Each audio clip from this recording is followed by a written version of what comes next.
Understanding, No Gifts Required, a guide for English learners.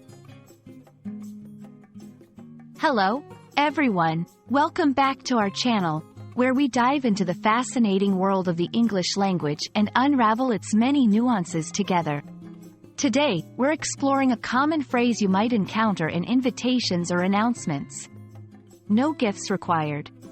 This phrase carries more meaning than its surface level, embodying cultural nuances and polite etiquette. So, let's break it down and understand what it truly means, especially for English language learners. The phrase, "no gifts required," is straightforward in its literal sense. It means that the person sending the invitation or making the announcement is telling the recipients that they do not need to bring a gift. This can be seen in various contexts, such as birthday parties, weddings, or any celebratory events.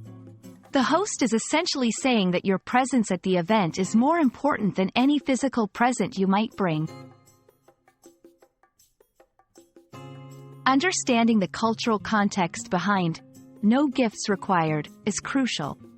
In many cultures, bringing a gift to a celebration is a common practice, seen as a way to express affection, respect, or congratulations to the host or honoree.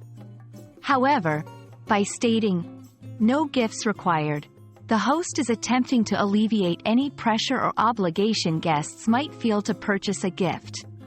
It's a gesture of hospitality and thoughtfulness, emphasizing that the joy of the occasion comes from being together rather than from material exchanges. You might wonder when it's appropriate to use "no gifts required" in your own invitations.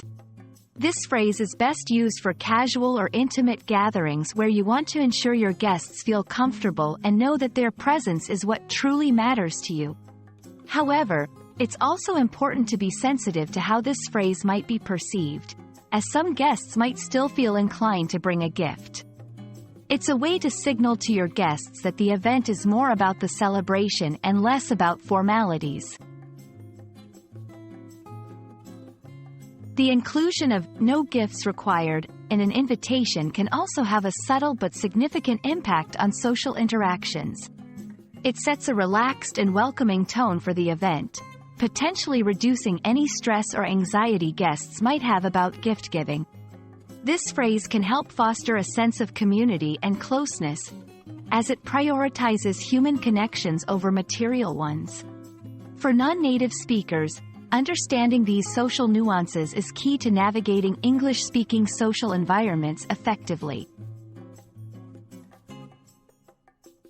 We hope this exploration of "no gifts required" has shed light on not just its literal meaning, but also its deeper cultural and social implications. Remember, language is not just about words but also about the contexts and cultures they operate within. By understanding phrases like this, you're not only learning English, you're also gaining insights into the values and norms of English-speaking societies. Thank you for joining us today, and we look forward to bringing you more insights into the English language.